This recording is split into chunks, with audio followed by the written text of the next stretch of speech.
केवल आधे घंटे बाद चंद्रयान 3 की लैंडिंग होने वाली है। नेहा के पास हम चल रहे हैं, लेकिन 6:04, हालांकि 5:44 भी एक महत्वपूर्ण समय है और उसके बाद 6:04। आज पूरा हिंदुस्तान एक होकर, एक उम्मीद, एक प्रार्थना, एक आकांक्षा के साथ एकजुट है।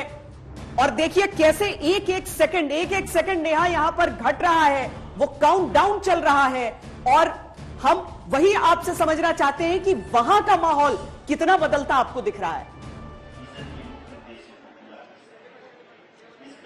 माहौल बदल गया है श्वेता, और उसका एक सेंस आपको पीछे जो लाइव स्ट्रीमिंग चल रही थी, जब आपने कमांड सेंटर के वैज्ञानिकों को देखा होगा, उनके चेहरे पर दरअसल वो भाव नजर आ रहे होंगे कि कैसे जैसे जैसे वो घड़ी नजदीक आ रही है 6:04 की, उनके भाव भी बदल रहे हैं। उम्मीद है, उत्साह है, लेकिन मन में ये प्रबल विश्वास भी है कि कहीं ना कहीं जो मेहनत है वो रंग लाएगी। हमने यहाँ पर इस लाइव स्ट्रीमिंग में ये भी देखा कि कैसे चंद्रयान 1 मिशन की शुरुआत हुई, चंद्रयान 2 मिशन की शुरुआत हुई, वो तमाम डिटेल्स इस लाइव स्ट्रीमिंग में दिखाई गई। इसके साथ ही वो प्रक्रिया भी यहाँ पर लाइव स्ट्रीमिंग में दिखाई जा रही है कि कैसे चंद्रयान 3 को डिजाइन किया गया है, आखिरी के वो 17 मिनट कैसे अहम हो सकते हैं, किस तरीके से उसे डिजाइन किया है। और ये वैज्ञानिकों ने भी जो आपके साथ मौजूद है उन्होंने भी बेहतर तरीके से बताया, लेकिन वो आखिरी के जो 17 मिनट है उनको 3 पार्ट्स में डिवाइड किया गया है। ऑल्टीट्यूड ब्रेकडाउन फेज है, एक रफ लैंडिंग फेज है, एक फाइनल फेज है।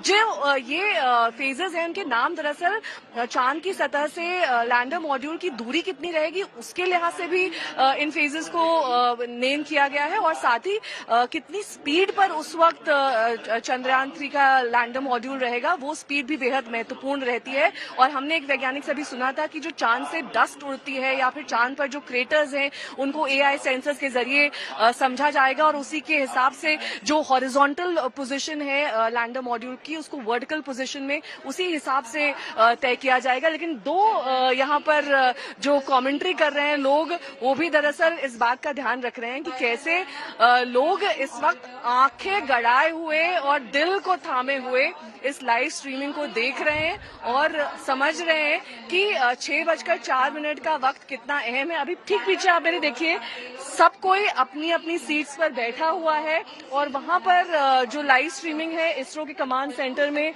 वो चल रही है, लेकिन उसमें कई सारे स्क्रीन्स हैं और ये कई सारे स्क्रीन्स दरअसल ये समझाते हैं कि सिर्फ इमेजेस लैंडर मॉड्यूल की और चंद्रयान 3 की नहीं आ रही है, उसके अलावा जो टेक्निकल कंट्रोल्स हैं उनकी सारी इमेजेस इस स्क्रीन पर, मल्टीपल स्क्रीन्स पर आप देख सकते हैं। रफ लैंडिंग, उसके साथ ही जो तमाम टेक्निकल डिटेल्स हैं वो भी इस स्क्रीन पर दिखाई दे रही है। तो कहीं पर भी इसरो के वैज्ञानिक इस पूरे मिशन को लेकर चंद्रयान 2, चंद्रयान 1 सब कुछ सम्मिलित करके Chandrayaan 3 the final impact, the soft landing, जिसे अब हम विटनेस करेंगे 6:04 पर और इतिहास के गवाह बनेंगे। जिंदगी का नाम ही यही है कि आप अपनी हार से भी निराश न हो, बल्कि सबक लेकर आगे बढ़े। और यही, और ऐसे भी चंद्रयान 2 एक फेलियर नहीं था, भले ही वहां पर लैंड किया न किया वो दूसरी चीज है, पर वो एक फेलियर नहीं था और आज वो सपोर्ट कर रहा है चंद्रयान 3 को।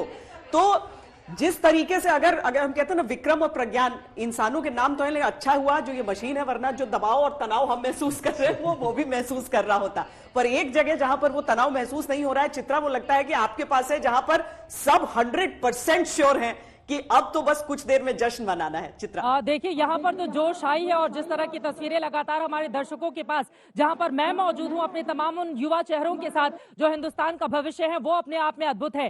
सिर्फ 25 मिनट का और इंतजार, 25 मिनट के बाद वो पल, वो लम्हा, वो क्षण बेहद करीब आ जाएगा जब हर एक हिंदुस्तानी एक सुर में भारत माता की जय और जय हिंद करके उस क्षण का इंतजार कर रहा है। वो तस्वीरें अपने आप में बेहद अद्भुत होंगी। लेकिन आज जिस तरह का धक-धक इस वक्त तमाम हिंदुस्तानियों के बीच हो रहा है, इस बात को समझिए कि ये जो अगस्त का महीना है, 15 अगस्त को हमें आजादी मिली थी साल 1947 में। 1969 में 15 अगस्त को इसरो की स्थापना हुई थी और आज 23 अगस्त की वो तारीख है जब चंद्रयान 3 हमारा लैंडिंग करने के लिए पूरी तरह से तैयार है। और उसको लेकर जोश कितना हाई है जरा दिखाइए, आ जाइए,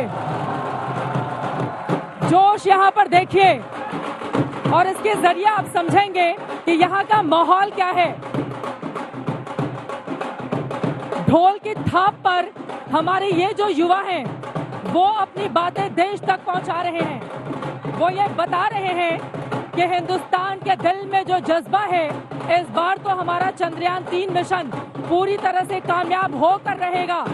24 मिनट का और इंतजार, दोनों ही तरफ कंपटीशन भी चल रहा है। यहाँ पर देखिए इंतजार किया जा रहा है, लेकिन दोनों ही तरफ जो युवा चेहरे मौजूद हैं वो भंगड़ा करके ये बताना चाह रहे हैं कि तनाव मत लीजिए, कामयाबी की इमारत को और बुलंद करती हुई, इतिहास को और ताकत देती हुई आज की हमारी पीढ़ी ये बता रही है कि किसी भी तरह का तनाव नहीं है हिंदुस्तान के भीतर। और मैं चाहूंगी, एक हमारे शख्स मौजूद हैं जो आपको जरा देशभक्ति के गानों से सराबोर कर देंगे। वैसे तो हमारे पास यहाँ पर वैज्ञानिक भी मौजूद हैं, कवि भी मौजूद हैं, लेकिन लोगों के बीच से एक शख्स यहाँ पर उठे हैं। थोड़ा नीचे आइए सर, क्या सुनाना चाहेंगे, सुनाइए जल्दी से जल्दी। इस मौके पे मुझे एक पुराना गीत याद आ रहा है, पूरा पश्चिम मूवी का, और बाकी सारे लोग गाएंगे साथ में। बिल्कुल, मैं सभी का साथ चाहूंगा इस गाने को गाते हुए। तो ये सिचुएशन ऐसी थी कि अमेरिका में पूछा गया कि भारत ने तो 0 दिया है, तो मनोज कुमार गाना शुरू करते हैं।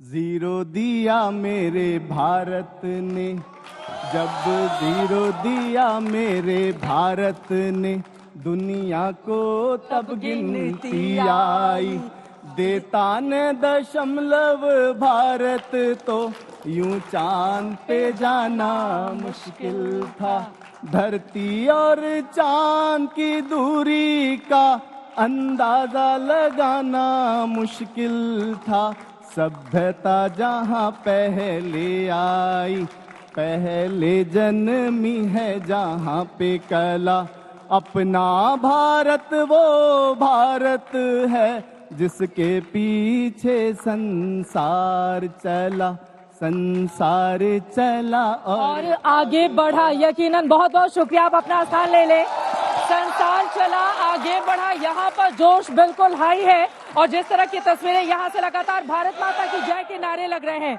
इन तस्वीरों के जरिए आप समझ सकते हैं इसरो के वैज्ञानिकों के दिल में इस वक्त जरूर एक अलग तरह की फीलिंग होगी, क्योंकि दिन रात मेहनत करके उन्होंने इस पल को जिया है, क्षण को जिया है। लेकिन वंदे मातरम, भारत माता की जय के नारे के जरिए यहाँ से बेंगलुरु तक और बेंगलुरु से चांद तक ये अपनी आवाज को आगे बढ़ाना चाहते हैं। भगड़ा वाले भैया, आप जाइए मत, आगे आइए। और यहाँ पर इस बात को समझिए, अगस्त का ये जो महीना है हम सबके लिए बेहद खास है। इसरो की स्थापना से लेकर 15 अगस्त आजादी और आज चंद्रयान 3 लेकर लैंडिंग के लिए जब चांद पर उतरेगा, वो लम्हा बेहद खास है। एक बार और एक जोरदार तरीके से ढोलक की थाप हो जाए, उसके बाद मैं लौटूंगी अंजना आपके पास।